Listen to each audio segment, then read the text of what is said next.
This I call God's message to Wall Street. Actually, this is the foreword from a Walter Russell book entitled The Divine Illiad 1.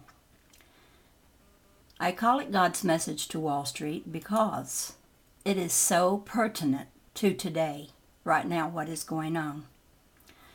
And I want this to go viral if possible, so if you're believing in this message, I hope that you'll pass it on. Now, let me begin. The message of the Divine Illiad is sent from our Father to give unfolding humanity the needed comprehension for taking the next transforming step in man's long journey from the jungle of sensed awareness of body to cosmic conscious awareness of omnipresent light of God as the centering, motivating force of man. For millions of years, man was unaware of his conscious self. He was but body, expressing the desires of body, constantly seeking that which his body needed, and taking it by his might of physical strength. During those eons of his unfolding, man was totally unaware of his unity with God and mankind. Likewise, he was totally unaware of the universal, inexorable law which governed his every action. Then came the dawn of consciousness. Man began to know. Then he created extensions of his body to do for him what his body could not do. He created a boat to transport his body, then a sail for the boat, then a wheel, and fire to warm him and cook his food, which he formerly ate raw during the animal stage of his unfolding. Then came the long, savage, and barbarian stages of increasingly complex human relations, based upon the jungle principle of taking that which he wanted by the power of might over right. During thousands of years, tribes warred upon other tribes, building themselves into nations and then empires, to gain possession of the wealth and the services of other tribes and nations by acquiring their lands and people for ownership and exploitation. Our own United States were thus acquired. We killed without compunction to obtain what we wanted. We stole hundreds of thousands of Negroes and made slaves of them. England, France, the Netherlands, Russia, and other nations multiplied their empires by the sword of the mighty, slaying the weak. Industrial empires came into being as our supposedly higher civilized and enlightened society of humans increased its knowledge and practice of the arts and sciences. Advancement in our culture and standard of living continued to deceive us as to our status as civilized beings. We failed to realize that we were illegitimately still practicing the law of the jungle, which takes only what it needs for survival, while man took thousands of times more than he needed for material gain. The jungle kills one at a time for food, but man kills by millions for enslavement and exploitation. Such practices are a normal part of our present standard of civilization. It is difficult to realize that we are still barbarians. A civilization which kills and exploits others for mere gain can hardly call itself civilized. Humans can never justly call themselves civilized until they practice the love principle, which God practices in all of his creation. Mankind has reached that stage of his unfolding where he must either learn the facts of inexorable universal law and practice them, or perish by his own hand. He will die by the sword he slays with, unless his entire human relations are reversed from the taking principle to nature's principle of balanced giving for re-giving.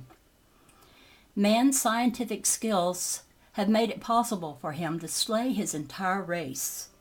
A continuation of the old barbarian practice of taking, which has bred his many wars of hatred and aggression, will inevitably lead to a war of extinction unless Nature's love principle of giving replaces it. Today, the world is divided. Disunity marks all human relations, from industry to religion, from capital to labor, two opposing world ideologies. Democracy and communism stand like insurmountable precipices to debar world unity. Freedom itself is not 2 centuries old. Slavery was existent in our own country within the memory of living men.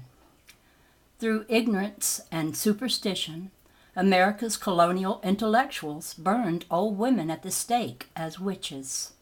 Mighty empires are still attempting to build themselves into greater empires by the sword. Man is at the crossroads of his unfolding. The old way of life, which built his empires of hate and fear, must be abandoned. The coming age must be built upon God's one law of balanced interchange in all human relations. There is no other alternative. To continue the old way means the destruction of civilization by multiplied hate. To follow the new path will mean the multiplication of love, which alone will bring peace, happiness, and prosperity to man. Man's comprehension has been limited to the range of his senses. Man is now unfolding beyond the range of material sensing, in the direction of cosmic knowing. Science is doing this for him. Science is slowly but surely verifying the personal God of man's demanding, and identifying the invisible, spiritual, personal being of man with the invisible, spiritual, personal being of God. Science is thus replacing man's abstract God of faith and belief with a dynamic God of law and order, whom man knows. The abstract God of faith and belief is the direct cause of man's many religions, for abstractions have bred many concepts of God, where knowledge can conceive but the one. Faith and belief are the shield of ignorance. The message of the divine Illiad is to build a scientific comprehension of the nature of God and man's unity with God, in order that mankind may unfold in the direction of its ultimate goal of cosmic awareness of the light, rather than refold by descending into the terrors of another deep and long dark age.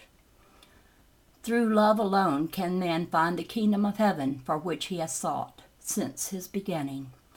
Only through living love as a principle can he find the happiness, peace, and prosperity which lie in his heart as the greatest of his desires. God is the light of all knowing. Creation is a thought wave universe which records God's knowing as expressed by God's electric thinking. Now, this is God's direct words to Walter Russell.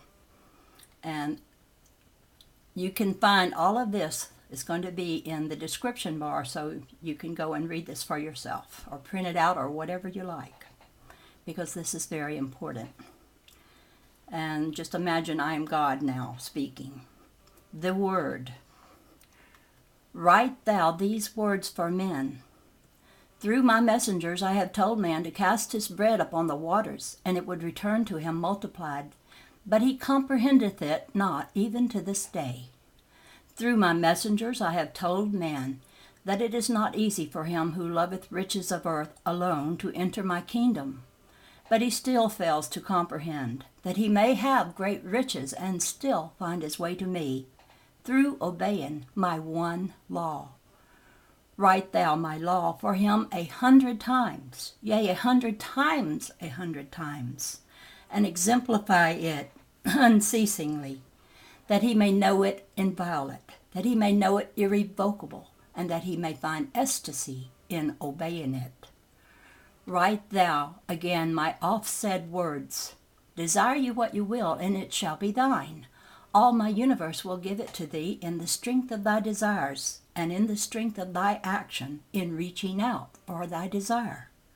Heed ye thy desires, lest they be unlawful. Measure ye thy desires carefully against their opposites, lest unbalanced desires breed their unbalanced kind to arise and smite thee.